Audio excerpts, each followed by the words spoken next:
Okay, this is English 201, week 14, part 5. I'm going to take a look at a couple of other Magritte paintings just because I really like Magritte and I think he's an interesting guy. All right, yeah, so let's take a look at some other ones. Oh, by the way, I forgot to say, the picture of the pipe, the title of that painting is called The Treachery of Images, which means pictures of things will betray you. Treachery is betrayal. The treachery of images. Pictures will betray you. They will trick you. How are they going to trick you? They're going to trick you into thinking they're real, but they're not. And it's important to remember that. And especially because you live in a culture where all the Marvel movies and all the movies you go see are designed to make you forget that they're fake, because they go to so much trouble to make it as realistic as possible. But it's not real. And Magritte reminds you of this. Here's another really interesting painting of Magritte's. Looks like that. It's called Dangerous Connections. It's a very, very, very strange painting. Now, for starters, I should point out that Magritte is kind of thinking of earlier paintings. It's a very common thing, I'm sure you guys know this already, to paint pictures of naked people, especially naked women, but really also just naked people.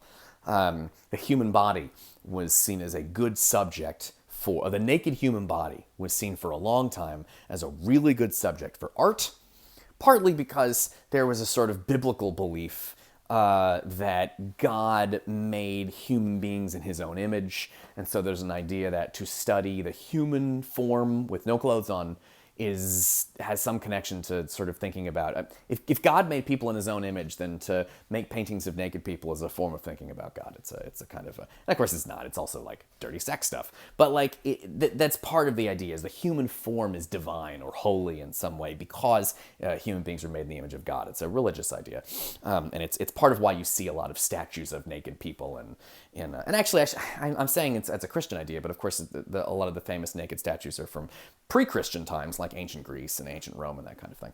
But that's part of what's going on and why people sort of focus on that. So it's a very common thing to draw paintings of naked people.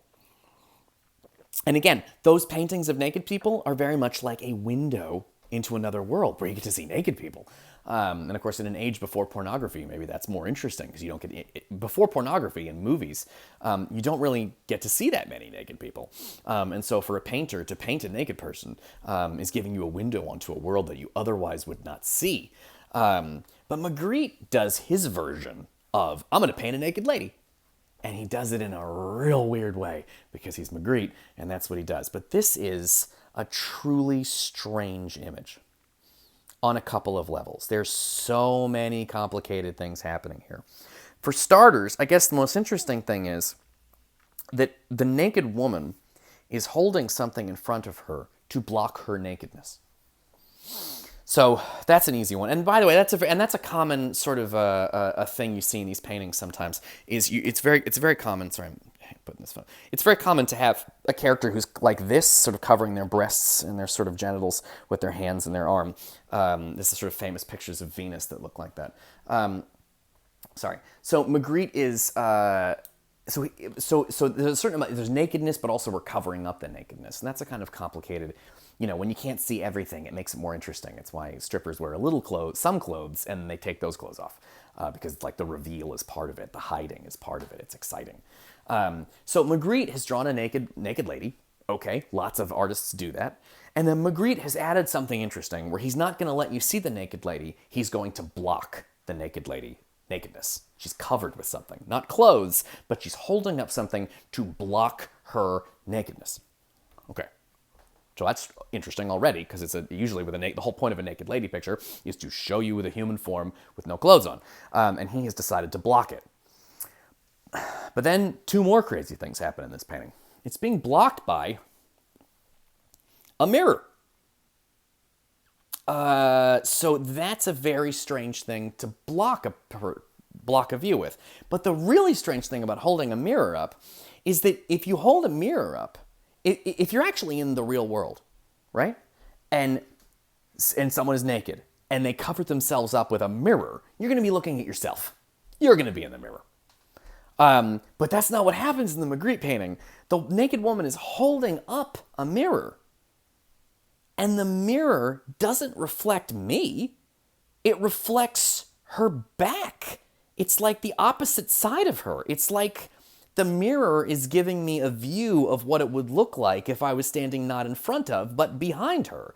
Like that's, and then a double irony is she's using the mirror to block her nakedness, except the mirror shows more nakedness, except nakedness from the other side. And what's really interesting about the painting, it's very strange to have a painting of a mirror at all. Because obviously a painting's not going to be able, I'm not going to be in the painting, right? You're not going to have, each person that comes by isn't going to be reflected in the mirror. But in this, so it's strange that where, because you see it does something funny because this is a complicated irony, and I don't know if I can describe this, but I'm going to try. Do you see how any painting of a character holding up a mirror should make me realize I'm standing there? Because the first thing I'm going to notice when I see a picture of a mirror is, hey, I'm not in the mirror. You see how that made me think about myself? I didn't get lost in the world of the painting being like, ooh, sexy naked lady. If the naked lady's holding up a mirror, it makes me think about me. Like, why am I not in the mirror? Like, that's weird to stand in front of a mirror and have something not you be in the mirror. I'm sure you've seen one of those horror movies where someone goes in front of a mirror and they turn around and the mirror self doesn't turn around. Like, something's gone wrong. That's fucked up. There's something like that going on here where because the character is holding up a mirror, I expect to see myself and then I don't. And this reminds me that this isn't a window into another world, right? If this painting, yeah, that's another way to say it. If this painting was a window onto another world, like if this was real and there was really a woman in there holding up a mirror, I'd be able to see me. And instead, I'm seeing, so I'd be able to see me if it was a real, so I guess it reminds me that the painting is not real. Because if it was real, I'd be in the mirror.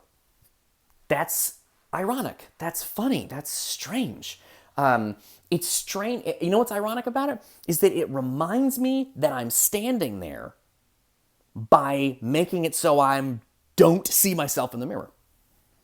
You can imagine someone doing a version of this painting where they covered that part of the painting up with an actual mirror. But that wouldn't be as creepy because then it would be like, okay, I'm looking at me. So it's strange that her nakedness is being blocked by a mirror. It's strange that I'm not in the mirror. It's really strange that the mirror is showing me what she would look like from the other side. Like this is a mirror. You can imagine her holding an iPad that connects to a camera behind her. And so there's another irony in that the thing that she's using to block her nakedness is showing us more nakedness. And also nakedness of a type we wouldn't be able to see in the painting because it's behind her. Yeah, there's a lot of stuff going on in that painting. But you see, once again, Magritte likes to play these games with the person who is looking at the images. It's a very tricky, complicated thing. And it's also worth pointing out, and now I'm getting slightly over the top here, but it's worth pointing out that she is also, that the mirror looks a little bit like another painting. So it looks at first almost like she's holding up a painting of her backside to cover her front side, which is just showing nakedness all over again. It's a very tricky painting, but just like the pipe painting, most movies make you forget you exist by sucking you into a world of fictional people and hypnotizing you. Magritte does not do that. He reminds you exist by being like, hey, this is not a pipe, obviously it's just a painting of a pipe because you're standing there. And actually something else to say about the pipe painting real quick, is it also, sometimes people imagine paintings or movies to be like a window into another world. Like imagine it's like a lot of paintings are like windows. But you see, the fact that there are words at the bottom mean it can't be a window. Does that make sense? Because you wouldn't have words floating in front of you, right? They're just like magically suspended. Like, what is that? You don't see that in the real world. The only time you ever see that in the movies usually is if it's like in the credits. You'll have the credits kind of full, but even now they put the credits at the end of the movie. They don't really have them floating in the middle of the movie. So Magritte does this thing where he reminds the audience that they exist. It's the same thing you see Prospero doing in The Tempest when he talks about how, I've created this world and people are pretending, and he's like Shakespeare, right? He has these characters, he has them play roles, and he manipulates events, and he puts on a show. And that's very similar to what Shakespeare's doing, which reminds you are in the audience. So Miranda's like, oh no, that ship, all those people are dead. And he's like, it's just an illusion. But of course, it's an illusion for me because I'm watching a play and nobody got killed. They're all actors pretending to get killed. All right, I'll pick it up in the next video.